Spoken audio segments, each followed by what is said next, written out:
Put on your headphones, turn off every distraction, and for the next few minutes, listen as if your future self is trying to stop you from giving up too soon.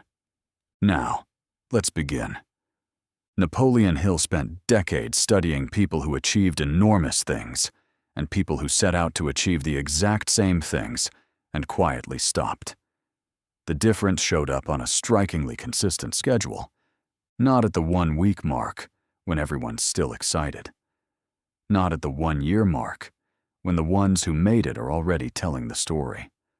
Almost always, right around 90 days in, the exact point where the goal stops being new and starts being work. That consistency across completely unrelated goals, fitness, business, finances, relationships, is itself worth pausing on.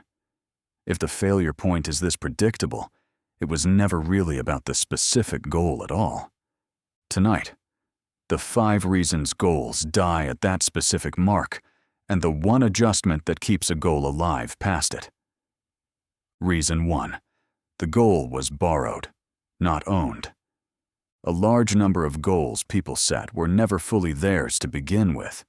They were absorbed from a parent's expectation, a friend's success, an industry's definition of what counts as making it. In the first excited weeks, borrowed motivation and real motivation feel identical. They only separate once the initial excitement fades and something has to replace it. Real motivation gets stronger under friction. Borrowed motivation evaporates the moment the friction starts because there was never a personal reason underneath it strong enough to survive difficulty. Only a reason that sounded good when it was first adopted.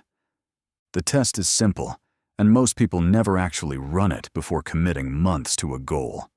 Remove every observer. No one to tell, no one to impress, no one keeping score. Does the goal still feel worth pursuing with absolutely nobody watching? If the honest answer is no, that goal was never going to survive its own 90th day, regardless of how good the plan behind it looked on paper. Reason 2. The destination was never defined clearly enough to navigate by. Get healthier. Build a better business. Get my finances together. These sound like goals, but they function more like moods, vague enough that almost any action could count as progress, and vague enough that almost any excuse could count as a reasonable pause. A goal that isn't specific enough to fail at also isn't specific enough to measure progress toward. And a target you can't measure progress toward starts to feel pointless to keep pursuing the moment the initial enthusiasm runs out. Precision isn't a bureaucratic detail here. It's the only thing that lets you tell the difference between drifting and advancing. Compare get healthier to walk 4 times a week and stop eating after 9 at night. The second version can be checked at the end of any single day. It either happened or it didn't. The first version can be quietly reinterpreted to mean almost anything, which is exactly why it's so easy to abandon without ever feeling like abandonment. There was nothing concrete enough to notice was missing. Vague goals also make failure invisible in a way specific ones don't. A missed specific target produces a clear, uncomfortable signal the same day. A vague goal just quietly stops being mentioned, and the absence of that discomfort is often mistaken for the absence of a problem. Reason 3. People mistake the emotional high of deciding for the emotional payoff of achieving. The moment of setting a big goal produces a genuine rush, clarity, hope, a sense of momentum. That rush is real, and it is also completely disconnected from the actual work still ahead.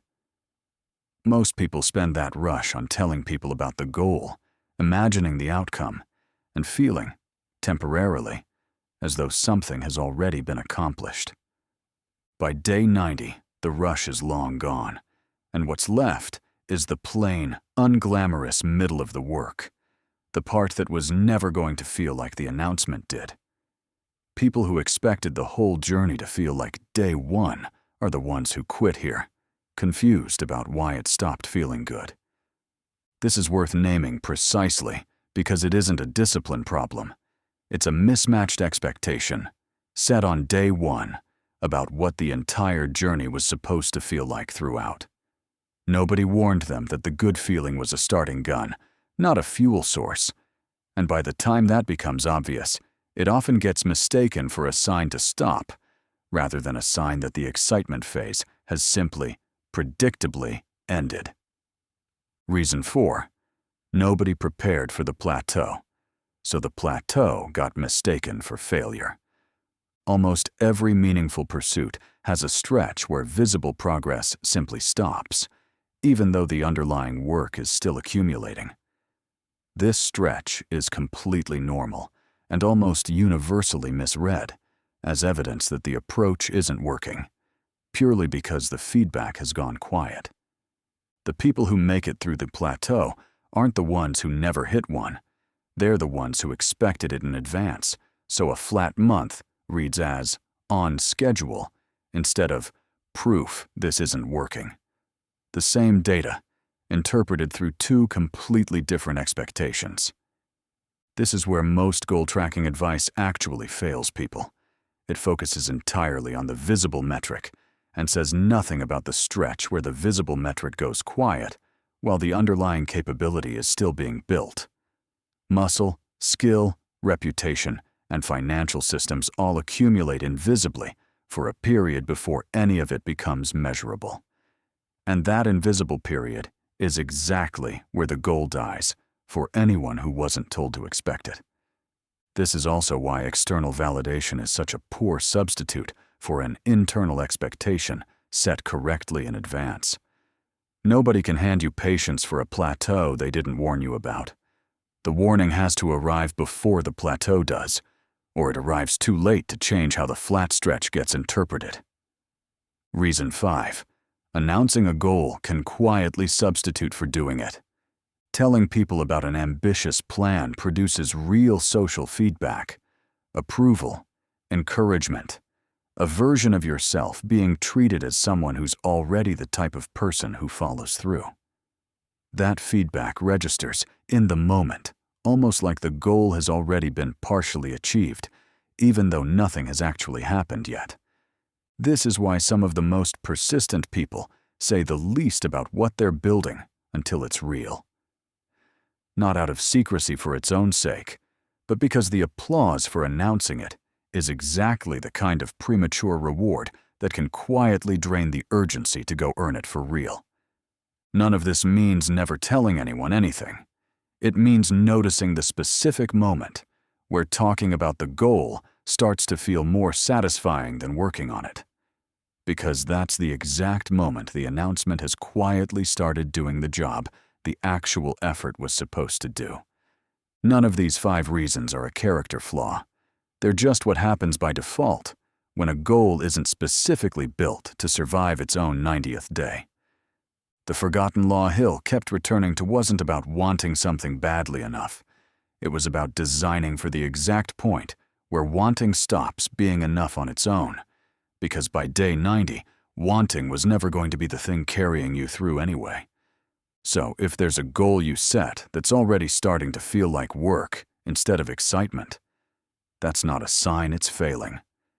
It means the excitement did exactly what excitement was always going to do eventually: run out, right on schedule, and hand things over to whatever was built underneath it.